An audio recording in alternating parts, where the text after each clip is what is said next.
Hello.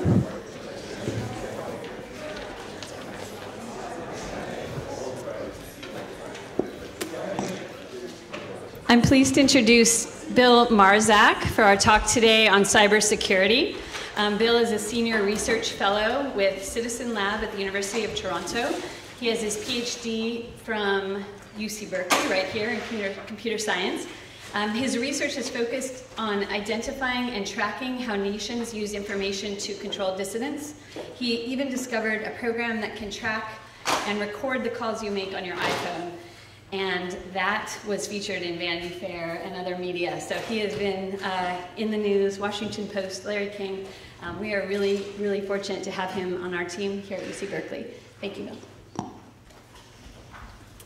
Thanks for that lovely introduction, Andrea. Can everybody hear me? Okay, great. So I'm Bill Marczak, and I'm here to talk to you today about digital security. And the title of my talk is 7 Weird Tricks That Spies Hate. So over the course of this talk, you will hopefully pick up these 7 weird tricks that can keep yourself safe from digital surveillance. So as Andrea said, I'm a postdoc in computer science now. I got my PhD at UC Berkeley. I also co-founded this organization, Bahrain Watch.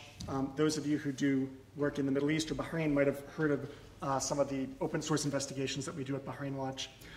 I'm also a senior researcher at Citizen Lab, which is a organization at the University of Toronto. And Citizen Lab focuses on threats to connectivity, basically. What that means is things like censorship, surveillance, anything which impedes activists or really society at large from communicating and collaborating with each other. So here's a brief outline of the talk today. The first thing I'm going to tell you is about the evolution of digital surveillance. And I call this segment From Wiretaps to J-Law. And this is not, you might be, you're thinking we're in the law school. This is not law. This is Jennifer Lawrence. And I'll explain how that's relevant in a second. The second thing I'll present is actually a really cool open source investigation that we did at Bahrain Watch and also I worked on for UC Berkeley, which talks a bit about surveillance. And then I'll finally get to the thing you've all been waiting for, 7 weird tricks that spies hate. Okay, so first off, wiretaps to J-Law. How do we get from wiretaps to J-Law, right? Well, in the olden days, how did surveillance happen? Well, you talked on the phone, you might have written letters, and phone calls in particular were intercepted through wiretaps. In many cases, this would have to be either physically installed, or in later days, communications companies would have some system in their telco exchange which the government could easily tap into without having to climb up a utility pole. As time went on, the government began requiring communications companies to actually facilitate and assist in surveillance and wiretapping. Why? Because technology was evolving, things like the internet were happening, and it just wasn't feasible with the rapid advance of technology for law enforcement to operate the way that they were used to. So they created laws like CALIA, which required communications companies like ISPs, phone companies, to build capabilities into their equipment that law enforcement could easily use to wiretap. So this was kind of around the advent of the internet and cell phones. But if you think about how we communicate today, maybe some of you still use things like phone calls, but much of the communication today that we do, I would argue, is on these online services like Facebook, Twitter. Probably most of you have Instagram accounts or use WhatsApp, Dropbox, Gmail. And one important feature of these online platforms is that there's usually some type of encryption. And what that means is wiretaps aren't as good as they used to be. So if someone gets a wiretap of your home connection, they can't really figure out what you're doing on Facebook. They can see that you're sending a bunch of requests to Facebook servers, but they're all encrypted. Similarly, they can't see who you're talking with on WhatsApp or what photos you might be sharing on Instagram, unless, of course, your profile is public. But they can't get that from a wiretap. It's also not immediately obvious who users are on these platforms. So you can create a Twitter account or an email account using any name you want. Of course, Facebook now has this real name policy, which is kind of a pain. But there are ways around it. You can create anonymous Facebook pages with your real name Facebook account. So if you're the government and you want to get access to this information on these cloud services like Gmail, like Facebook, you can't really get a wiretap anymore because that's just going to get you a bunch of encrypted garbage. So you have to get at where the data is actually stored, which is in the cloud. So companies like Google and Facebook publish these things, which are called transparency reports, and they show you how many requests the government is sending each and every year. And you can see in 2016 it grew to around, I guess, 50,000, around 50,000. So these are the requests that Google is getting in this graph. And Facebook and Twitter also publish these transparency reports. So this is one way that governments can get at data in these cloud services when they can't get at it through a wiretap. But of course, not all the information that they want is in the cloud, and also Google might say no. And also, you might not be a government. Maybe you're someone else and you want to get access to this information, but you can't request user data from Google if you're not a government. They're not going to give anything to you. So what do? Well, there's a number of things you can do. One of the really common and popular things is to do what's called password phishing. So you try and trick someone into giving up their password. You send them some email that's like this. It's a fake impersonation of Google, and it directs them to a login page, which is an impersonation of the Google login page. Looks almost identical, but you can't really tell the difference unless you look closely, like in the address bar. I don't know if you guys can read that, but it doesn't say google.com. It says like mgoogle.us or something. So not quite Google, but it looks pretty convincing. Or, so this was an example of an attack carried out by a government in Latin America. Or if you're not even a government, you can also use the same sort of trick. So a few years ago, a bunch of people started getting these iCloud phishing emails, which would direct them to pages like this, which said they needed to verify their Apple ID. And it turned out that what was going on was it was some creepy dude in Illinois who was trying to hack the iCloud accounts of celebrities to get photos of them. So it's not just governments that do this. With wiretaps, we saw mostly governments. In the case where we're doing these attacks involving phishing, password phishing, anybody can do that. It doesn't have to be a government. So there's a democratization of surveillance that's going on here. But what if the information you want is not in the cloud? It's not in their email account. It's not in their Gmail account. It's not in their iCloud. Well, it turns out that there's a way to get that information. You can actually hack people's computers and phones and extract information, and there are companies that sell these services to governments all around the world. So who are these companies and who runs them? Well, here are some examples. You can see, so these are 4 dudes who run surveillance companies, and I wish that I could include some women on this all-male panel up here, but unfortunately, I couldn't find a single woman who is the executive of one of these surveillance companies. It's all guys, as far as I can tell. So these companies like FinFisher, NSO Group, Hacking Team, and Zerodium offer things like spyware, hacking tools, exploits that allow people to break into computers and phones. And the thing they all have in common, besides the fact that they're all dudes, is that they only sell, or they claim, they only sell these products to governments. And the government buys the product, they get not only the product, they also get some support. So they can get these guys on the phone and say, hey, I want to hack into this person, how do I do it? Can you give me some advice on hacking into this person's phone or this person's computer? So again, to review phishing and hacking versus wiretaps, if you're wiretapped, there's really not much of any way that you can find out. You don't notice anything different. I mean, maybe if it's a bad wiretap, you might hear something on the phone line, but pretty much there's no way to figure out that you've been wiretapped. The good news about hacking and phishing, even though it's very scary, is that in order for this to happen, most of the time, in fact, almost all of the time, the hacker has to interact with you and trick you into opening something bad, like a bad link or bad attachment. And this is something that you can notice.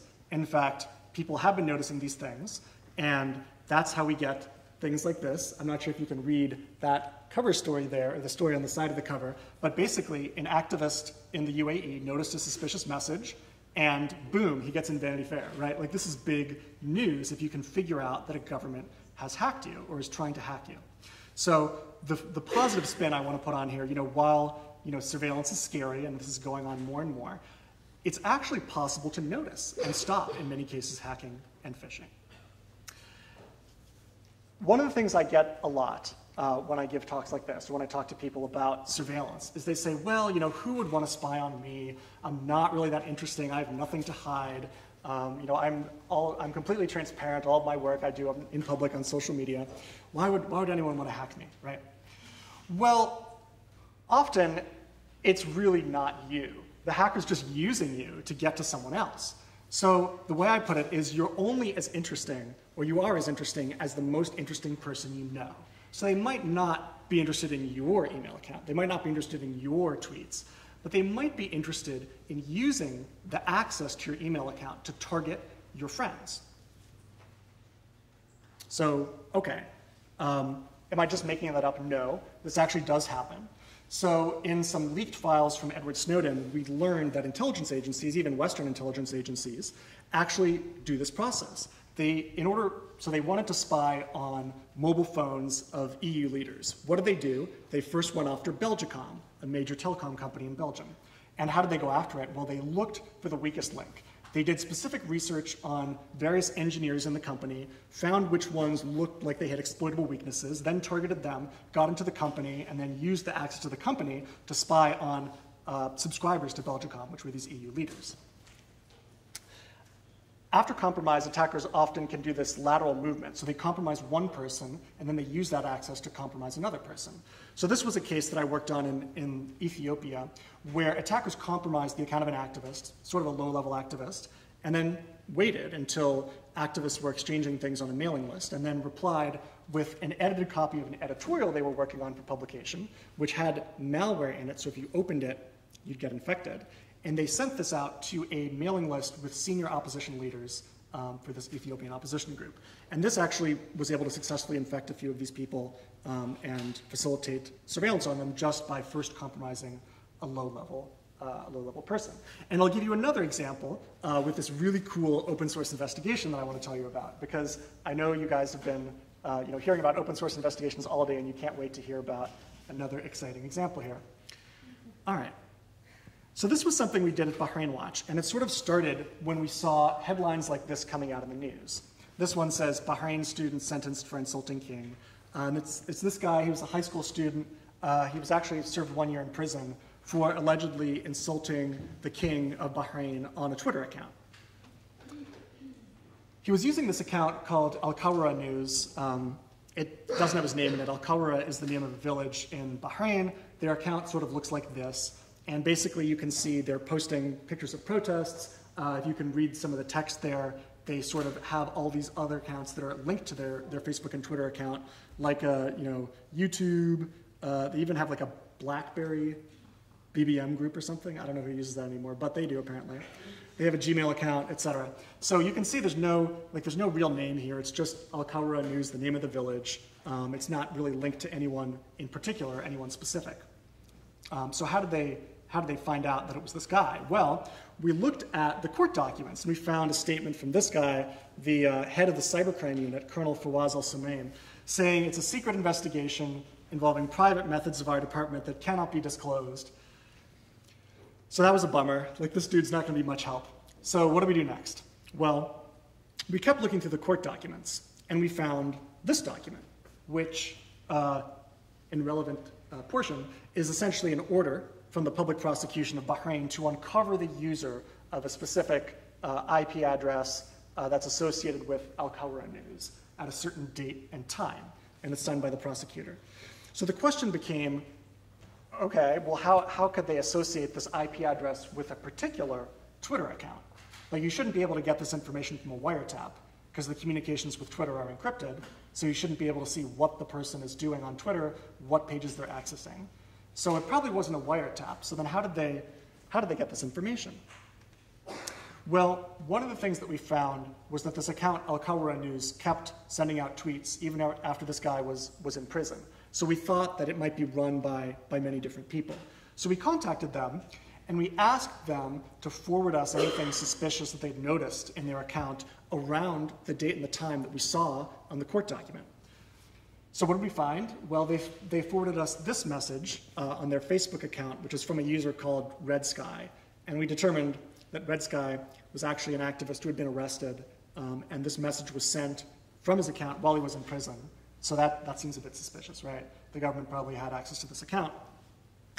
And the message, offers some content that might be of interest. Hey, do you need a translation of this link?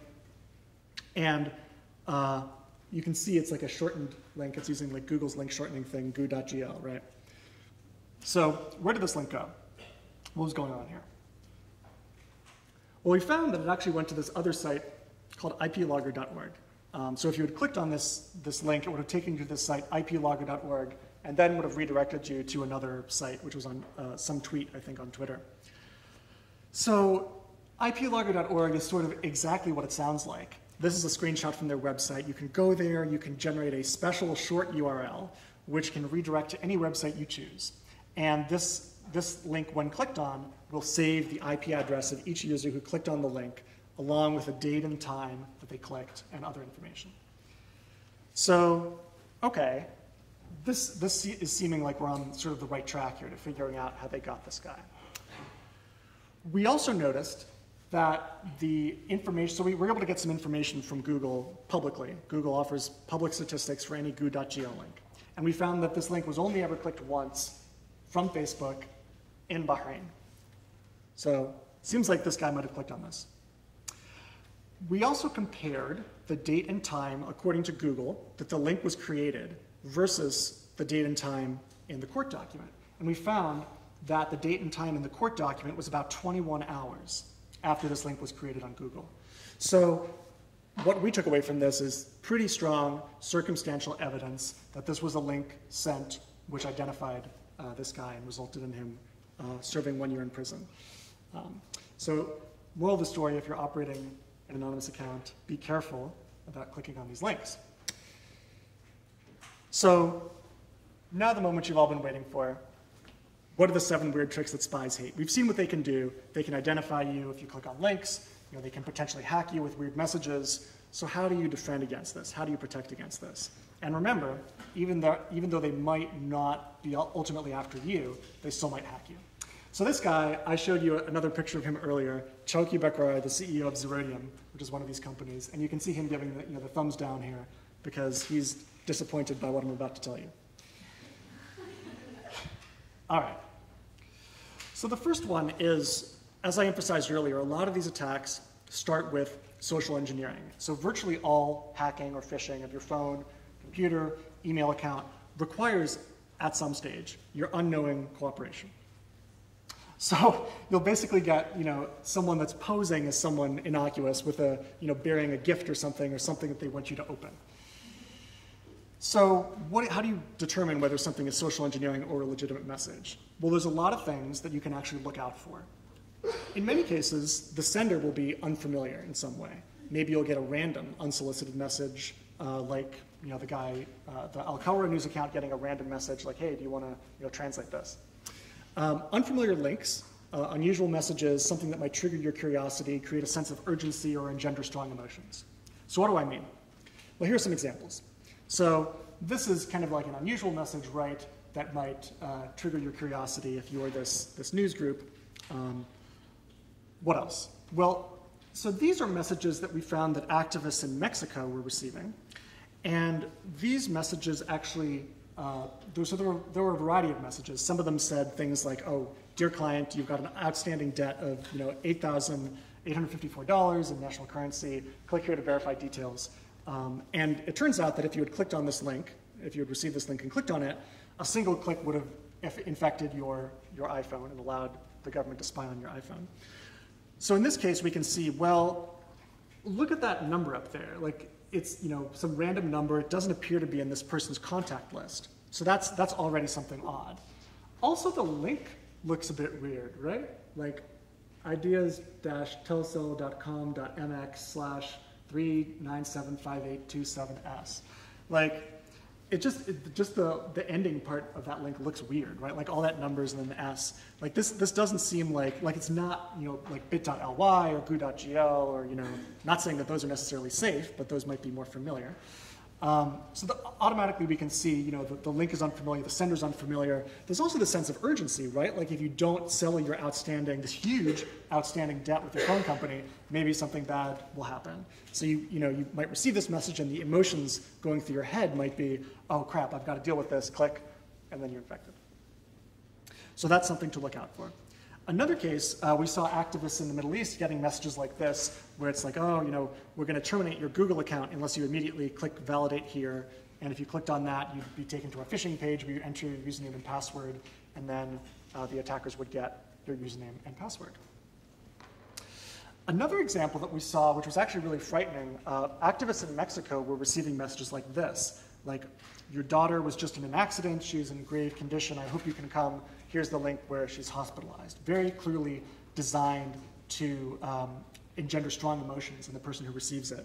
And maybe panic, fear, and very easy for someone to potentially click on that link, wanting to find out more information, but after you click, you are infected. So the goal here, why I'm telling you all this, is basically to try and give you tools that you can use before you click on something, before you interact with something. Take a look at the message and see whether it looks like it's from an unfamiliar sender, there's some odd link, it's unusual in some way, it might be designed to trigger your curiosity, create a sense of urgency, or engender strong emotions. If you find yourself compelled to immediately click or open something, it's probably some type of social engineering. Another thing is that in some cases these attacks might involve asking you to click through a security warning. So if you open up documents in Word, sometimes you might see something like this. Macros have been disabled, click on the button to enable content. So if you actually click on this button, what happens is you're giving the person who wrote that document full control over your computer. So you really shouldn't ever click on that button, even though it looks very tempting, right? You also might get alerts in Google, Facebook, other platforms where it says something like, be careful with this message. So warnings are there for a reason. You shouldn't click through them. You should notice them and notice that something is suspicious. All right, so I'm going to go through a couple examples here, and I want to get some feedback from you, the audience, assuming you can read what I'm going to put on the screen, whether you think these are legitimate messages or might be phishing or social engineering messages based on what I've told you. Okay, so this is the first one. Let's see if we can actually read that. Yeah, it looks like you guys can read that. So what do you think? Who thinks this is a legitimate message? Okay, who thinks this is a bad message? Okay, why? Locations that Iran. Sorry? The Iran. The Iran, yeah, that's really weird. Who calls Iran the Iran, right? What else? It says it's from no reply at support.googlemail.com. I don't think that's the URL, right? Yeah, right, like that doesn't look like a legitimate Google address. Actually, so one weird trick that's being used here is those actually aren't G's, those are Q's. So it's actually KugelEmail.com, not Google. Attackers often try and exploit similarities in the way characters look. Okay. So yeah, that's pretty much what it is. The Iran, the sender looks suspicious, and also there's these weird grammatical mistakes in there, like credentials information, which is not quite grammatically correct. So indeed, this was a phishing attack that was employed against Iranian dissidents as well as journalists based abroad. All right, how about this one? Okay, does anybody notice anything odd with this message? Well, so who is it from? It's from no-reply news updates at hotmail.com. That doesn't really sound like a real address that a news agency would use. Also, it says, breaking news for today that might interest you. And you don't really see the name of any sort of news outlet here. It's just, hey, there's this breaking news, see the full article, read more. So in fact, this was a malicious email. And the things you might have been able to notice here are the sender, as well as the lack of any sort of news agency name, as well as saying, this might interest you, trying to engender your curiosity. So this was an attack that we don't know who sent this out, but it was targeted at Qatari activists and UAE activists. All right, how about this one?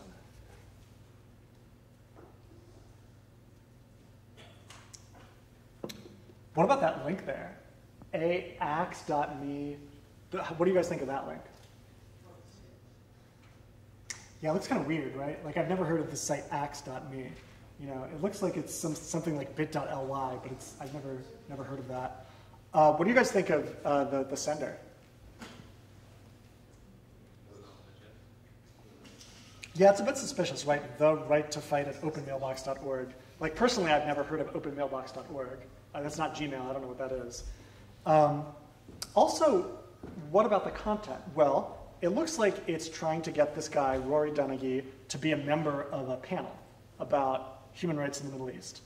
And they want his comments on this article, and there's a link to the article. And Ask.me doesn't really look like a news site either, right? So actually this was an attack against Rory Donaghy. And the things to notice are, first off, the link, axe.me, looks really weird. Also, the sender looks a bit weird, openmailbox.org.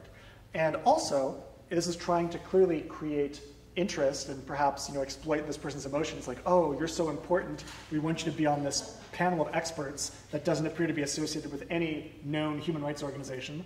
There's this organization, Human Rights, the Right to Fight, but who's ever heard of that? In fact, if you were to Google that, well, now you'd find our report about this attack. But before that, you'd find nothing. So this was malicious. All right, what do you guys think of this one?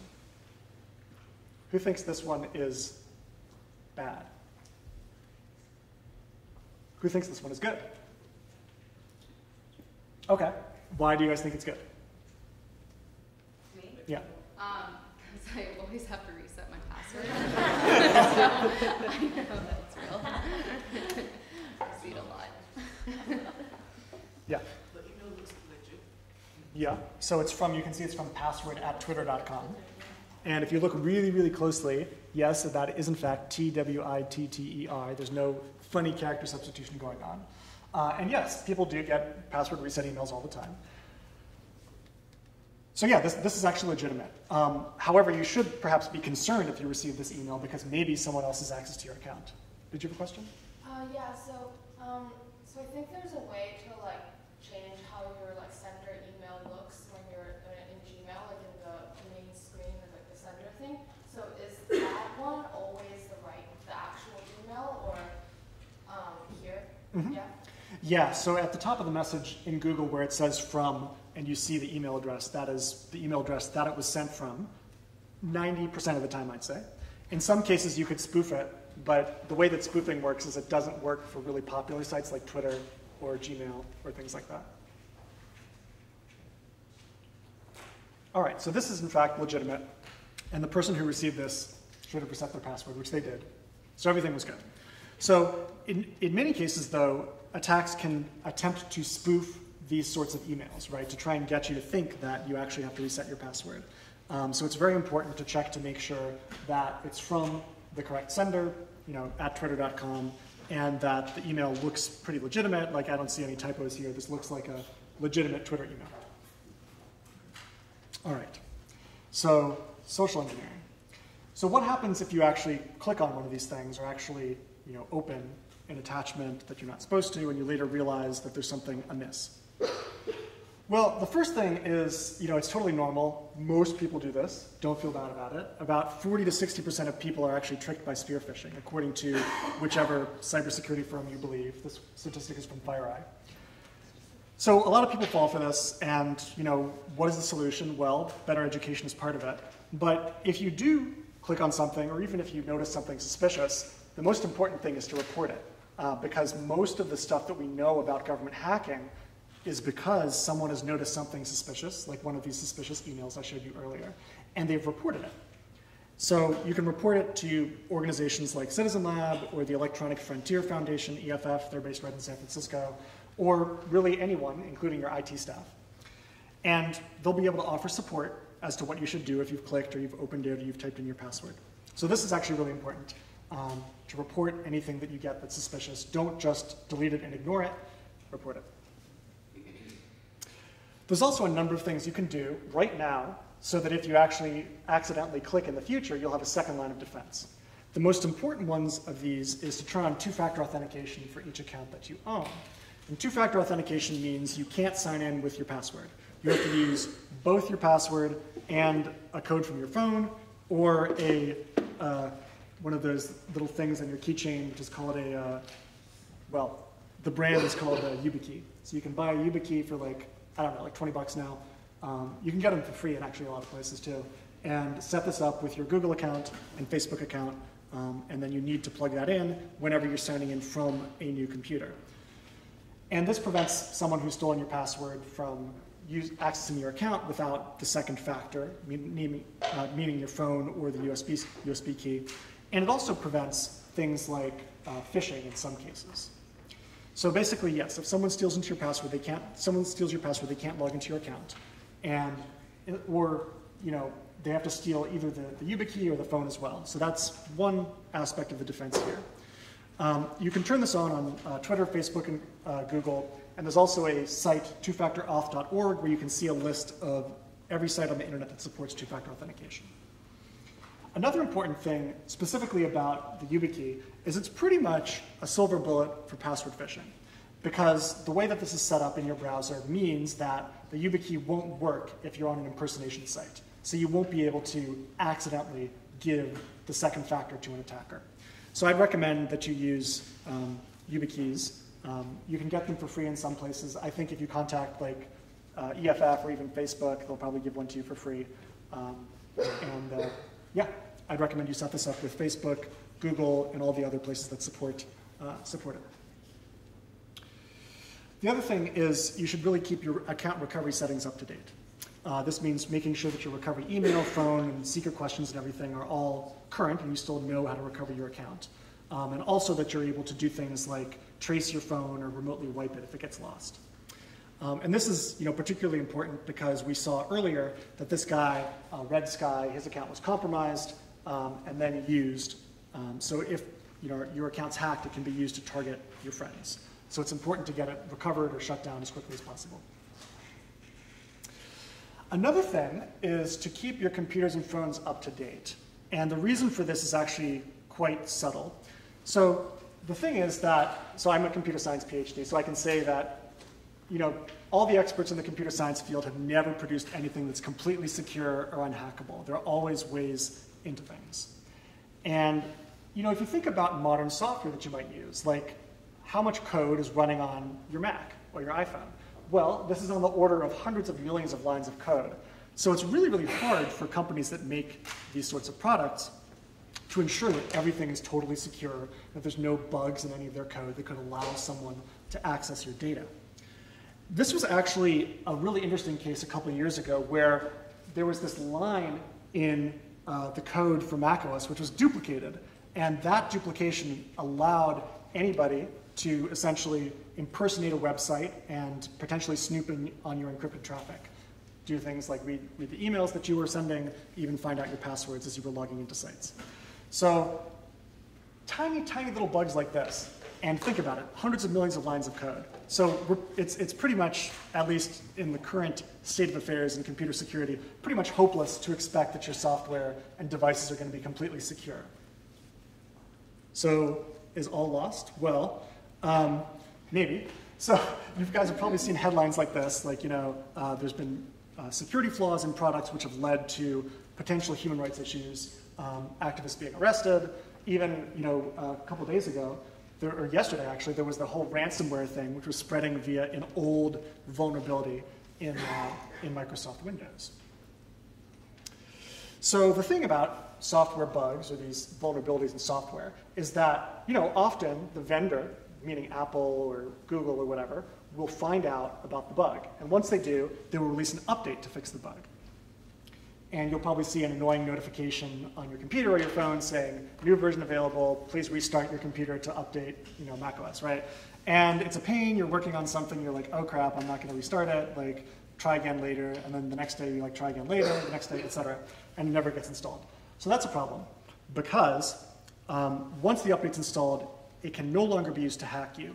But if you haven't installed the update, actually, there's a very low cost to hack you. Because as these updates come out and as knowledge of these bugs and vulnerabilities is made public, there are projects like Metasploit and others which basically incorporate these vulnerabilities into their essentially penetration testing suites, and then attackers can use this to break into your computer or phone. And how much does this cost? Well, it's actually a free download. So if you haven't applied the latest update, it's possible that someone who wants to hack you can just go to Metasploit, get the code to exploit whatever bug you haven't updated for, and then potentially break into your computer.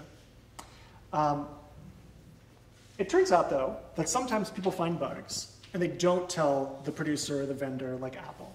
And instead, they sell the bugs to this dude, Chowki Bakrar, the CEO of Zeridium, or other hackers. And bugs that the vendor doesn't know about and hasn't issued a patch for are called 0 days. And these are expensive. Like, this is expensive stuff. Chowki Bakrar will pay you a fixed stacks of cash for one of these. And then he'll turn around and sell that to a government for even thicker stacks of cash. So this guy is quite a character. You can follow him on Twitter. And he, sometimes tweets stuff like this, which is like, hey, guys, why are you disclosing vulnerabilities to Apple? You should sell them to me. I'll give you tons of money, and it'll help you support your family instead of supporting shareholders' families, right? So this is basically the pitch that is being aimed at members of the computer security community. People who are searching for these bugs. Hey, sell to Zeridium. We'll give you a lot of money. So how much money do they give you? Well, it might be a bit hard to read this periodic table of payouts or whatever it's called. But basically what happens is if you find a flaw in the iPhone, you can get up to $1.5 million. $200,000 for a flaw in Android, although I think they recently upgraded that to $500,000. And if you find a bug in popular web browsers, that's maybe $100,000 or $80,000. So this is roughly the amount of cash that you can get that Chowki Bakrar will essentially wire to you if you give him exclusive access to your bug that you found in a popular product. So there's lots of incentives for people to keep these bugs secret. But the good news is that this stuff is really, really expensive. So if you are installing your updates and you're keeping fully up to date, then the hackers have to use these sort of unknown bugs, or the bugs that only like Chowki Bakrar knows about because you sold them to him, because you sold the bugs to him. And those are really, really expensive, $1 million, a couple $100,000. So you want people to be spending lots of money to hack you, rather than hacking you for free, right? You don't want to be, despite what popular culture would have you believe, you don't want to be free. You want to actually update, and therefore be very, very, very expensive to hack. All right. So another aspect of this, not being free, is to harden your phone and computer. So this is something I'd recommend you all do as soon as possible, which is to encrypt your computers using either BitLocker or FileVault, and make sure you are using strong passphrases on the computer and on the phone. So on your iPhone, you can actually, probably most of you have like a 6-digit PIN. You can actually create a custom alphanumeric code which has like basically letters and numbers. It's a bit more of a pain to type in, but if you have the fingerprint reader, it should be easy for you to unlock your phone quickly. But if you actually want to restart the phone or turn it on when it's off, you need to type in a more complex password. Also, if you guys are using old Android phones, you have to manually enable encryption for some reason. The latest Android phones do this by themselves. So what's the benefit of encryption? Well, someone, you're walking down the street, someone snatches your phone, you misplace your phone searched at the border. They can't necessarily get in unless you tell them the password, which in some cases you might be compelled to, but it is an additional layer of security that you should have.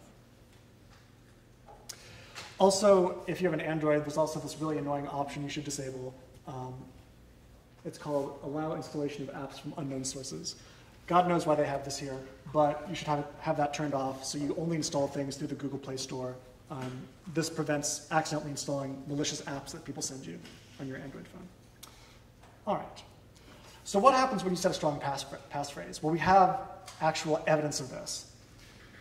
You guys have probably heard of the Apple FBI case, right? So FBI obtained this phone from San Bernardino shooter, and they couldn't get into it, right? Because not only did it have a strong passphrase, but also they had enabled an option which would delete all the data after a certain number of incorrect attempts to type in the passphrase. So the FBI wanted access to this phone, right? They took it to Apple. Apple said, hey, you can't force us to give you access to the phone. If you guys are locked out, that's your problem. You should have snatched the phone when it was unlocked or something, right?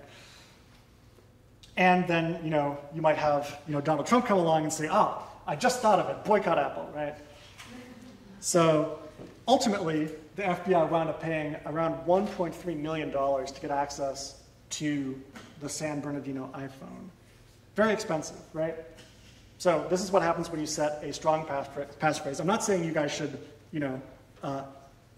turn to a life of crime, but you're perhaps viewed with certain levels of suspicion by various governments depending on the work that you do.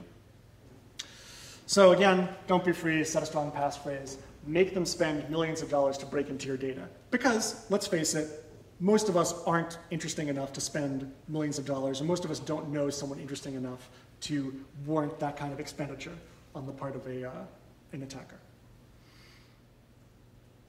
Also, regardless of your security settings, even the best security can be defeated by sharing too much information. So what do I mean by this? Well, as you guys, those of you who conduct open source investigations know, it's very, very easy to harvest data from someone's Facebook account, from their Twitter account, link different accounts together, get data from things like people clicking on various LinkedIn profiles, who viewed this profile recently, people who viewed this profile also viewed these other profiles, metadata in images, things like this. So you might be sharing more than you think. And of course, you can link things together. You can go from Facebook to Skype to Google Plus to Snapchat to whatever. All these things you can convert between usernames, email addresses, reverse image searching. So be careful what you share. And I have a couple interesting case studies about this.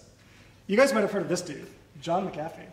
So he is a former presidential candidate as well as founder of the McAfee antivirus. And he's quite a character. He was on the run in Belize for a while. And he was on the run, and then Vice News had this big scoop. Hey guys, hey suckers, we're with John McAfee right now. We know where he is, you don't. But it turns out they accidentally leaked his location in that photo you see there. So in the photo, there were GPS coordinates that showed exactly where John McAfee was at that particular time. Ouch, right? Ouch. So, yeah, don't overshare.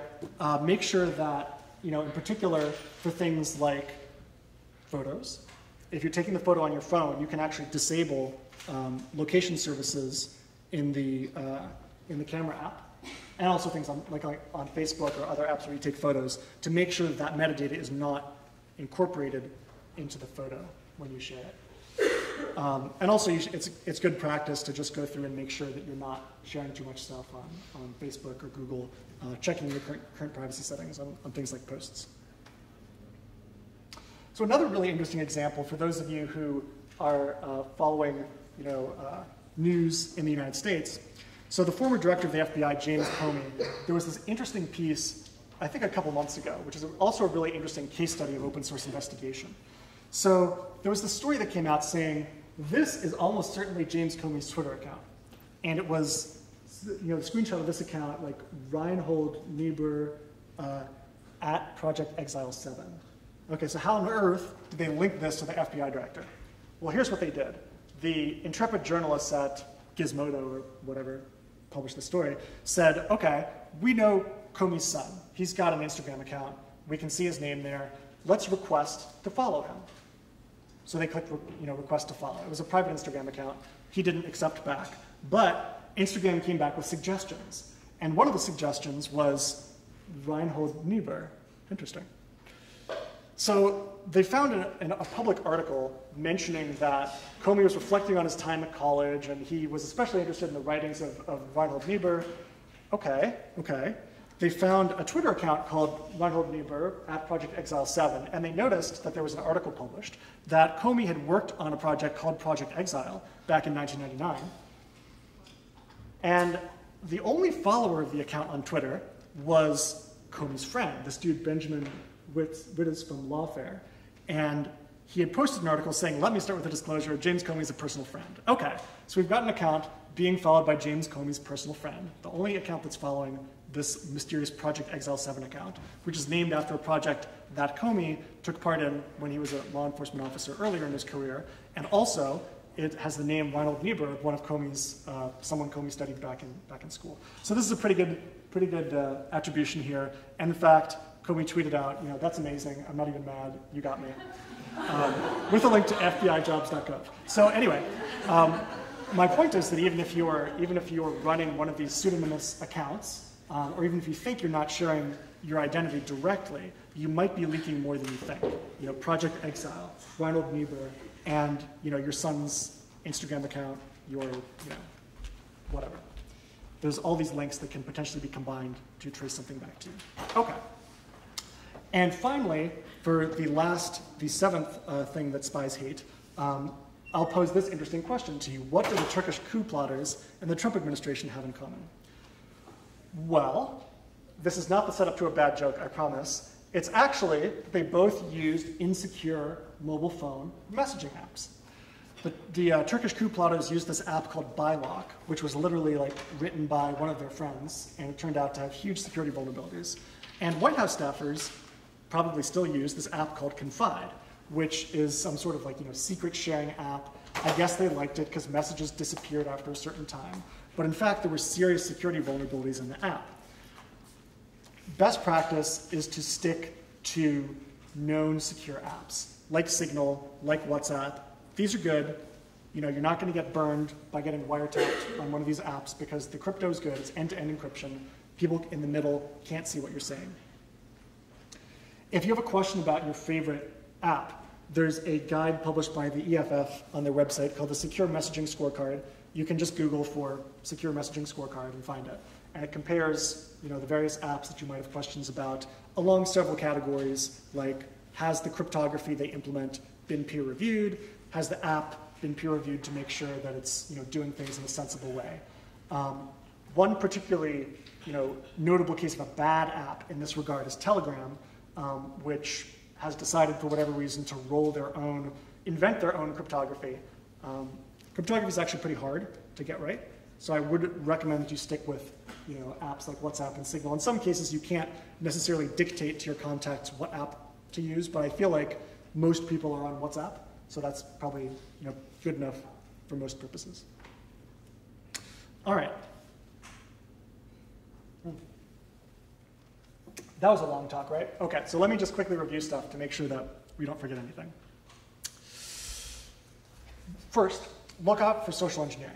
Most attacks start with social engineering, and you can look out for unfamiliar things like senders or links, unusual messages, something that's designed to trigger your curiosity, create a sense of urgency, engender strong emotions. Turn on two-factor authentication, and if you can, get one of those YubiKey things. Keep your recovery settings up to date. Make sure that if your account gets compromised, because it might, that you're able to recover it. This will keep your contacts and your friends safe. Keep your computers and phones up to date. Remember, don't be free. Don't be free to hack. Be very, very expensive to hack. Because if you're very, very expensive to hack, probably people will give up. And they won't drop $1.3 million to hack you, right? Same thing with hardening your phone and your computer. And by that I mean using encryption and setting a strong passphrase that's potentially better than a 6-digit PIN. Also be careful what you share. You don't want to be like John McAfee and Vice. And if you're trying to keep something anonymous, it's not clear that James Comey was running some sort of super secret account. But if you do want to keep something anonymous and out of the public eye, make sure you're careful about how you manage your pseudonyms. And finally, communicate securely. Because it's not necessarily about you. It might be about the most interesting person you know. One small plug before I conclude. So what I've told you today are some baseline security steps that I think everyone should try and follow in order to make yourself, in general, more secure. But many of you might be involved in specific projects or things which would require consideration of additional types of security beyond the baseline that I described today. So, in computer science certainly, and in the public imagination, there's this notion that if we just try and use really strong encryption or really strong secure apps, then we're fine, right? Like people often ask, well, which apps should I use to be more secure? Or which encryption should I use to be more secure? At the end of the day, there are always other ways in around the technology. So they're not going to be foiled by some sort of super amazing secure app you're using. In reality, they might, at the end of the day, depending on your threat model, beat you with a $5 wrench and make you tell the password to your account. Of course, I don't imagine this would necessarily happen within the border of the US, but if you're working in other countries or with contacts in other countries, this is definitely something to consider. The fact that digital security is often inseparable from physical security. And what you do when you threat model is you basically ask a variety of questions, like what do I want to keep private? Who am I trying to keep this private from? What happens if the private information is disclosed and they find out? And what am I willing to do to prevent them from finding out? And I don't think I have enough time to go through an example today, but there are some good examples online. The EFF maintains a guide, Surveillance Self-Defense, that you can go browse at that link, ssd.eff.org. I promise that's a legitimate link. And basically, it's a process where you sort of start with a broad outline or an educated guess and revise as you learn more. And certainly, peer review is a very important aspect of this, making sure that you're consulting with experts and friends. So with that, I will conclude my talk, and thank you guys all for coming and being such a great audience and paying attention.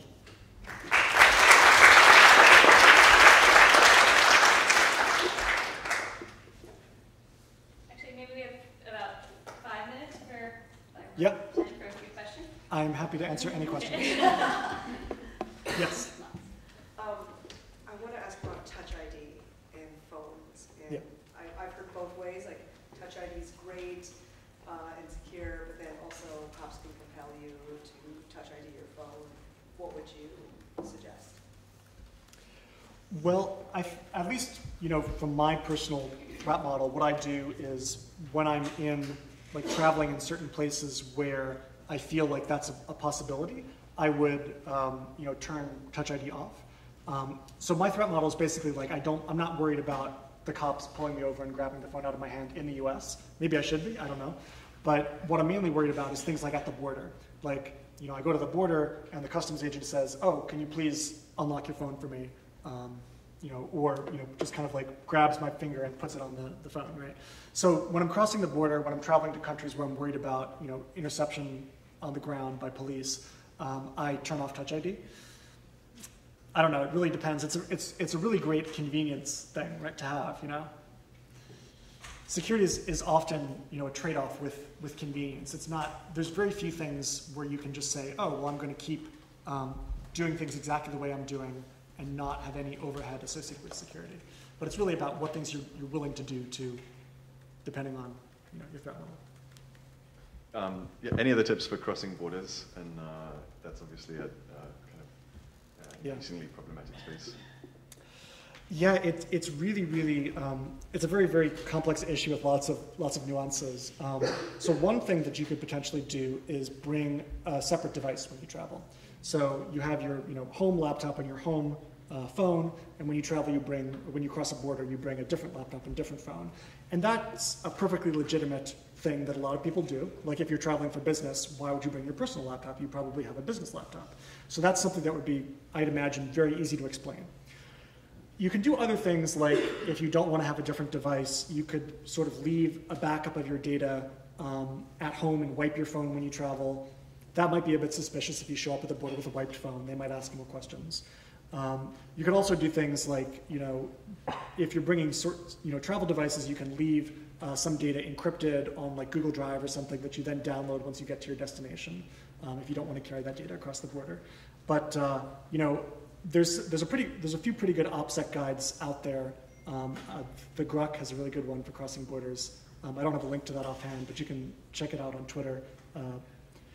Yeah.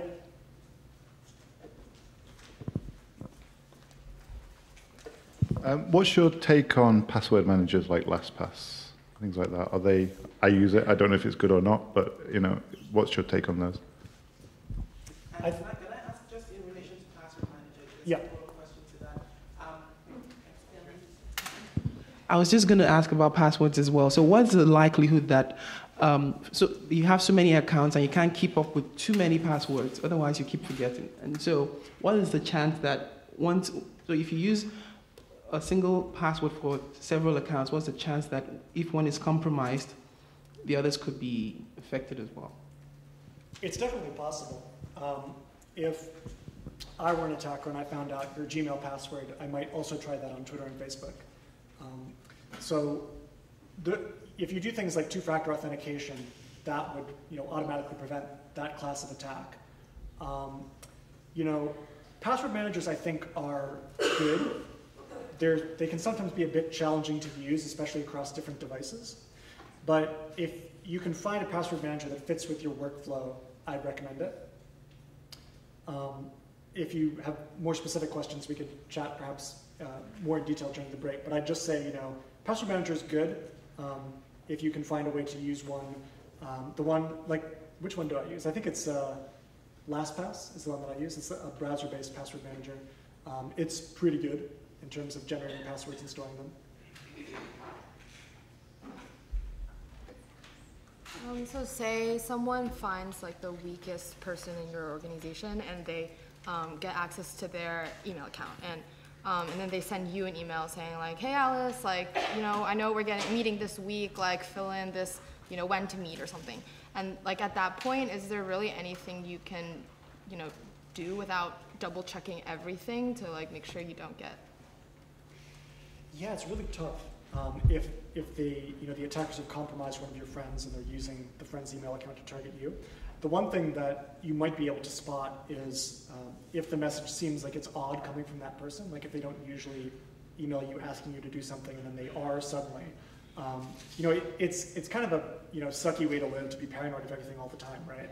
But if you do notice something that stands out in a friend's email, you can always try and contact them through another means. For instance, calling them on the phone and saying, "Hey, this looks a bit odd. Did you send that to me?" But in general, it would be good if everyone in general in the entire organization, for instance, practiced these secure practices so they didn't get hacked in the first place. Any last questions? I have two short ones. Was there any other confirmation about the James Coney Twitter account? Because this was not a very credible corroboration, in my opinion. Although the case was very strong. And Confide, I know they saying we fixed all the flaws. Is that correct in your opinion? I don't know, because I didn't audit the app myself, and I didn't read that there was any open source audit of the app that happened by experts to determine whether anything had been fixed. So I don't know. I mean, I'd personally try, if I could, to stick with things like WhatsApp and Signal. In some cases, there's niche features that you can't really find in WhatsApp and Signal, and that's a reason for using other messaging apps. So as an example, I was working with some activists in Bahrain, and they were using this app called Zello to exchange messages. And Zello is essentially has the property where you join these groups, and once you're in the group, you can talk into your phone, and it'll be immediately broadcast to all of the people in the group out of their speaker in their phone. So it's like a mobile walkie-talkie. The app was totally insecure, didn't encrypt anything in transit. So I asked these activists, well, look, this app is insecure, why do you keep using it? And they said, well, actually the mobile walkie-talkie functionality, we can't find that in any other app, and that's something we need because at night, we'll all be asleep in our village, one person will stay up as a lookout to see if the police are coming into the village to arrest people. And if the police are coming, then the one guy who's awake says into the phone, oh, the police are coming, everybody wake up, and it's broadcast out of their speakers immediately and everyone wakes up. So that's one interesting case where physical security comes into conflict with digital security, right? Like this app is by no means secure, but by using it in a certain way provides some security for people in this way. So in those sorts of cases, you can't really do anything, but if there's sort of like an equivalent app that offers the same functionality, like Signal offers disappearing messages, so you can set that up now to messages to expire after a certain amount of time. So yeah, I'd recommend sticking within those existing apps as much as possible. Comey? Oh, about Comey? Were you asking about my opinion about how strong the... So the example you showed, yeah. Somebody could have said oh, I'm Comey, you got me. Oh, right. So you're referring to the end part where he posted the FBI jobs.gov link. Yeah. I mean, obviously that's not ironclad attribution, I think the strong case was, that this account appeared to have all these connections with James Comey's past and, the Instagram connection to his son. Okay, one last. I wanted to ask about emails where you receive those weird links. When they are behind the button, it's really hard to see what's in the link. Do you recommend any ways to look at the link that is behind the button? Like, I don't know, looking at the message in HTML, or can we use inspect element or anything like that to see the link behind? Well, there's a couple, I recommend that you do that in cases where it looks a bit odd. The way that you can do that is to hover over on your computer, to hover the mouse cursor over the link, and then usually in like the bottom left or bottom right corner of your browser, it'll show you sort of like a little pop-up that has the destination of the link, and you can read it like HTTPS and make sure that it's going to the site that you expect. That's one thing you can do. On mobile phones, it's a bit trickier. I don't really know if I want to recommend this, but one thing you can do is to like click and hold on the link, and then it'll pop up a thing saying the text of the link. But the problem is, if you click too hard on your iPhone, it'll read it as like a forced click, and it'll automatically pop open the link. So it's not the best from a usability point of view, but it is an option that you have. Yeah. Please join me in thanking Bill Marczak. We're going to take just a short 10-minute break only, and I'm sure Bill will be here for